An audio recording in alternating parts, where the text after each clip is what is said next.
Halo, Assalamualaikum. Balik lagi di channel aku. Jadi di video kali ini aku akan ngebahas tentang biang keringat pada bayi. Dan ini secara pengalaman aku pribadi, aku tekankan dari awal kalau aku bukan dari ahli kesehatan, aku bukan perawat atau sejenisnya. Aku cuma seorang ibu rumah tangga yang mengalami bayinya kena biang keringat. Nah, di sini aku cuma mau bagi pengalaman saja, mau sharing aja gimana cara aku mengatasi biang keringat pada bayi aku. Jadi tanpa berlama-lama lagi, tonton terus videonya, jangan lupa like, comment, dan subscribe. Jadi apa sih biang keringat itu? Nah, biang keringat itu rasa yang tidak nyaman atau gatal pada kulit bayi, biasanya terjadi karena udara yang panas dan lembab. Jadi mengakibatkan rasa tidak nyaman, gatal, dan perih. Biang keringat sendiri tidak menular dan tidak berbahaya, cuman moms harus waspada, apalagi buat ibu muda kayak kita harus waspada kalau misalnya biang keringat itu udah merada. Oke, di sini aku mau jelasin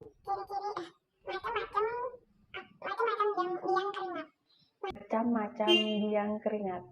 Nggak ngejelasin sih, baca karena aku ambil ini dari YouTube, dari Google. Oke, yang pertama, Miliaria cristallina. Ini jenis biang keringat yang paling ringan. Ciri-cirinya muncul bintil merah berisi cairan bening, tidak gatal dan tidak sakit. Untuk jenis biang keringat, Miliaria rubra, ciri-ciri bintil merah disertai dengan rasa gatal yang menyengat. Biasanya ukurannya sekitar 1-2 mm dan berwarna merah. Bintil merah biasanya tersebar atau berkelompok. Untuk yang ketiga, Miliaria pustulosa. Ini adalah kelanjutan dari Miliaria rubra yang mengalami peradangan. Tanda-tandanya, bintil merah terisi nanah dan berubah warna menjadi kuning atau putih. Jika ini terjadi, berarti sudah mengalami peradangan. Nah, aku jelasin sedikit. Untuk Miliaria pustulosa ini adalah kelanjutan dari Miliaria rubra. Jadi sebelumnya babynya kena Miliaria rubra, terus semakin parah atau sudah meradang, jadilah ganti menjadi Miliaria pustulosa. Nah, yang keempat, ini yang terakhir dan ini yang paling kronis. Miliaria profunda. Terjadi di lapisan kulit yang paling dalam. Bintil merah keras dan lebih besar, bersifat kronis dan sering kambuh. Oke, jadi itu ciri-ciri biang keringat. Nah, sekarang aku mau sharing ke kalian gimana caranya aku mengatasi biang keringat pada bayi aku. Nah, singkat cerita, waktu itu aku pindah dari Malang ke Makassar. Oke, jadi waktu itu pertama kali pindah ke sini, 1 bulan pertama itu mengalami biang keringat juga, cuman yang normal. Maksudnya itu yang agak ringan karena beberapa hari aku kasih bedak aja itu udah hilang. Terus setelah 2-3 bulanan di sini itu muncul lagi. Kalau yang dulu itu di bagian punggungnya, kalau yang sekarang itu dari sebagian kepala belakang ini sampai ke tengkuk leher belakang dan mau menyebar ke bagian punggungnya. Dan itu dia itu merah-merah, tapi tidak ada nanahnya, cuma merah-merah aja. Nah, dia itu gatal dan tidurnya itu nggak nyaman.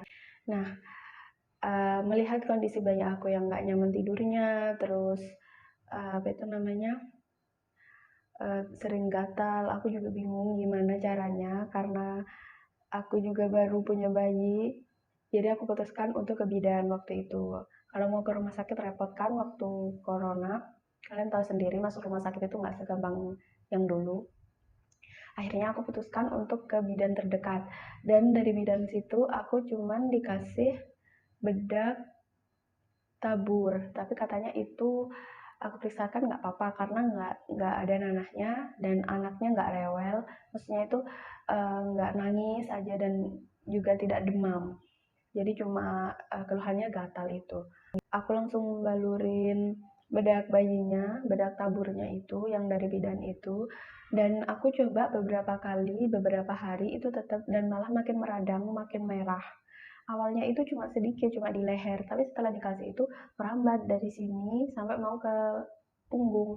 Nah, aku bingung gimana caranya biar ini sembuh gitu kan, kasihan anak rewel, terus apa tuh namanya, tidurnya nggak nyenyak, kita kan gimana sebagai seorang ibu kan.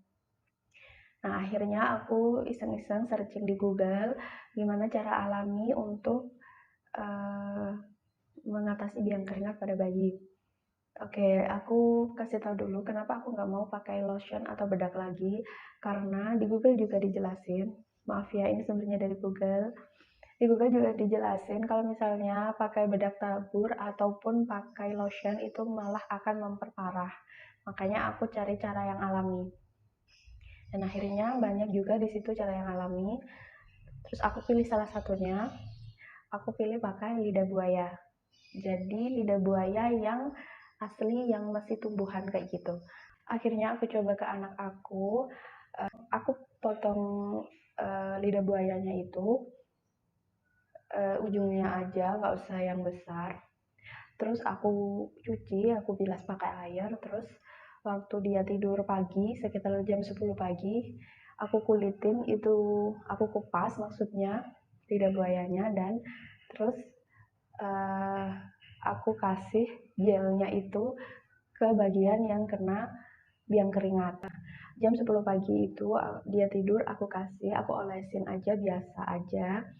Nah, terus bangun siangnya itu sekitar jam 12 siang, itu udah lumayan mendingan, masih merah, cuma udah nggak terlalu merah, yang waktunya merah banget, merah pekat, itu berubah jadi merah kayak pink-pink gitu, kayak digigit nyamuk, kayak gitu. Dan akhirnya paginya itu, besoknya, keesokan harinya, itu aku speechless banget karena dia itu udah kering yang keringatnya, dan aku tuh seneng banget. Malamnya dia tuh nggak rewel sama sekali, padahal sebelumnya dia nangis bingung karena gatal kan, dia bingung garuk-garuk, dan ternyata paginya itu udah kering gitu, udah kayak berubah warna juga, udah menghitam kayak kalau misalnya kita itu itu kena itu ya lah, kalau misalnya kita itu bekas jerawat yang hitam, nah kayak gitu, udah kayak gitu guys. Jadi aku tuh aku tuh seneng banget gitu, dan akhirnya aku tuh lega banget, aku udah nemu cara alami buat mengatasi biang keringat pada anak aku.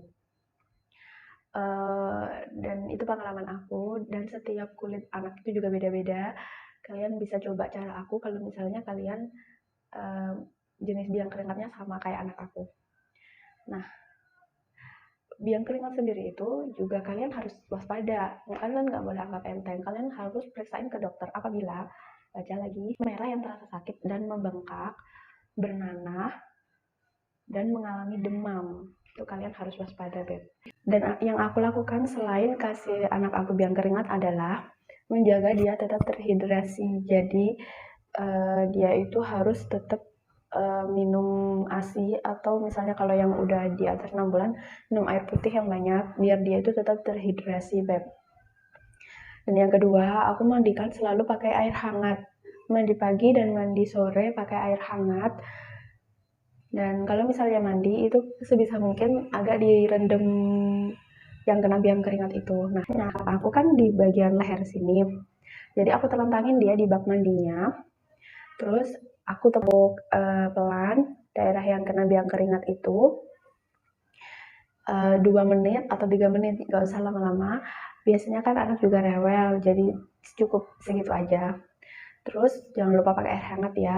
Terus setelah itu pakaiannya, pakaikan pakaian yang nyaman. Kalau misalnya siang hari, kasih pakaian yang tanpa lengan, yang kutungan gitu. Jadi biar dia itu lebih adem gitu. Kalau malam kalau aku sih pakai kaos yang lengan pendek sama celananya panjang, sama tetap pakai kaos kaki. Dan juga kalau misalnya siang-siang, coba diajak ke bawah pohon, yang ke halaman, ke bawah pohon, yang sejuk-sejuk gitu biar dia itu kena angin biang keringatnya. Jadi dia itu nggak terlalu berkeringat. Usahain juga suhu ruangan kalian itu tetap dingin. Misalnya pakai AC. Kalau misalnya nggak ada AC bisa pakai kipas angin, tapi jangan arahkan kipas anginnya itu ke bayi kita. Jadi kita arahkan ke tembok atau ke ventilasi ataupun ke jendela maksudnya. biar sirkulasi udaranya itu berganti kayak gitu. Nah, terus selanjutnya ganti juga sabun mandi baby kalian itu pakai sabun cair karena sabun cair pH-nya lebih rendah daripada sabun batang. Nah, kalian bisa sesuaiin sama kondisi kulit bayi kalian karena banyak banget dijual di sana sabun bayi yang cair yang untuk iritasi ataupun kulit sensitif. Jadi itu cara-cara yang aku lakukan saat aku keringat. Dan aku mau baca lagi manfaat lidah buaya untuk biang keringat.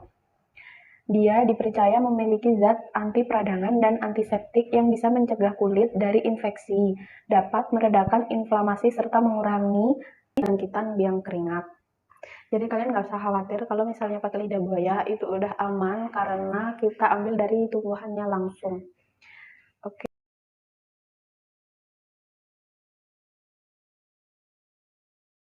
Oke, segitu dulu video dari aku. Jangan lupa like, comment, dan subscribe. Semoga membantu. Kalau misalnya ada salah dan kurang, silahkan komen di bawah. Assalamualaikum, bye.